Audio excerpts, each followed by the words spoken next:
नमस्कार शेतकरी मित्रांनो, सध्या MahaDBT farmer scheme MahaDBT farmer पोर्टलवर एकात्मिक फलोत्पादन योजनेअंतर्गत हळद, आले, मिरची आणि इतर मसाला पिकांच्या लागवडीसाठी सरकारकडून जोरदार अनुदान दिले जात आहे। नुकतीच या योजनेची माहिती सोशल मीडियावर व्हायरल झाल्यानंतर मला अनेक शेतकरी मित्रांचे मेसेज येत आहेत की मी अर्ज तर केला आहे, पण पुढे काय? माझी निवड कशी होईल? लॉटरी लागेल का? आणि कोणकोणती बिले द्यावी लागतील? तर शेतकरी मित्रांनो, तुमच्या या सर्व प्रश्नांची उत्तरे आजच्या व्हिडिओमध्ये मी अगदी सविस्तर देणार आहे। सर्वात आधी पाहूया की या योजनेचा मुख्य उद्देश काय आहे। पारंपरिक पिकांऐवजी शेतकऱ्यांना अधिक नफा देणाऱ्या मसाला पिकांकडे वळण्यास प्रवृत्त करणे हाच याचा उद्देश आहे। या योजनेचा लाभ घेण्यासाठी शेतकऱ्याकडे किमान 20 गुंठे जमीन असणे आवश्यक आहे आणि जास्तीत जास्त 2 हेक्टरपर्यंतच्या लागवडीसाठी अनुदान मिळू शकते।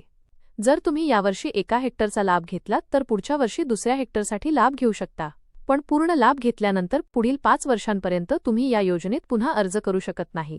निवड कशी होईल? लॉटरी लागेल का? हा सर्वात महत्त्वाचा प्रश्न आहे।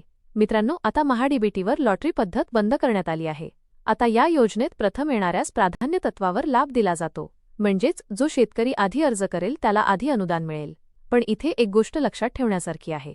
समजा योजनेचे फिजिकल टार्गेट फक्त 10,000 लाभार्थ्यांचे आहे आणि अर्ज 50,000 आले तर फक्त पहिल्या 10,000 शेतकऱ्यांनाच लाभ मिळेल आणि बाकीचे 40,000 शेतकरी वेटिंग लिस्टमध्ये राहतील।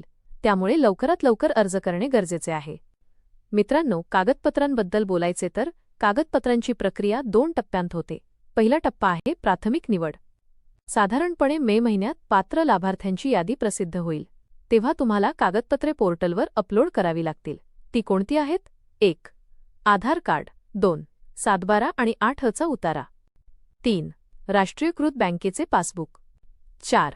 जर जमीन सामायिक असेल तर इतर खातेदारांचे संमतीपत्र, 5. जातीचा दाखला जर ST/SC प्रवर्गातून अर्ज केला असेल तर, 6.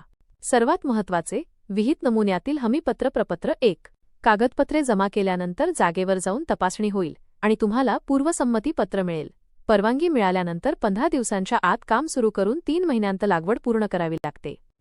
आता पाहूया अनुदानासाठी कोणकोणती बिले द्यावी लागतात।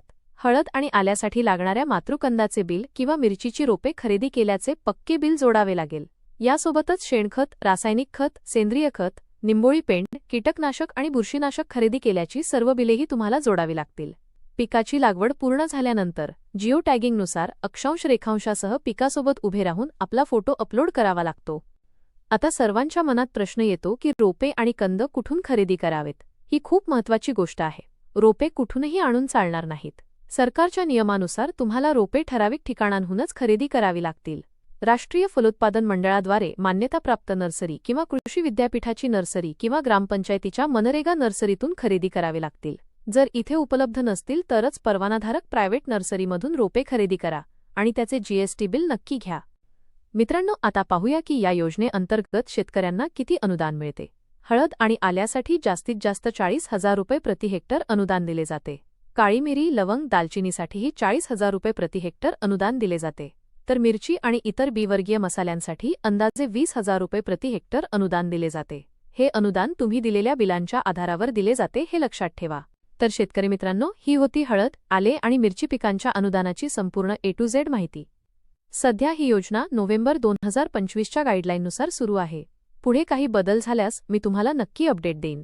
या योजनेचा फॉर्म भरण्याची प्रक्रिया महाडीबीटी पोर्टलवर ऑनलाईन सुरू झाली आहे, त्यामुळे लवकरात लवकर फॉर्म भरून घ्या। जर तुम्ही फॉर्म भरला असेल तर तुम्ही कोणत्या पिकासाठी अर्ज केला आहे? हळद, आले की मिरची? खाली कमेंट करून नक्की सांगा। जर तुम्हाला ही माहिती उपयुक्त वाटली असेल तर व्हिडिओला लाईक करा आणि आपल्या गावातील शेतकरी ग्रुप्समध्ये नक्की शेअर करा। अशाच महत्त्वपूर्ण आणि अचूक शेतीविषयक माहितीसाठी आपल्या चॅनेलला आत्ताच सबस्क्राईब करा। भेटूया नवीन माहिती आणि नवीन अपडेटसह। तोपर्यंत आनंदी रहा, सुखी रहा। धन्यवाद।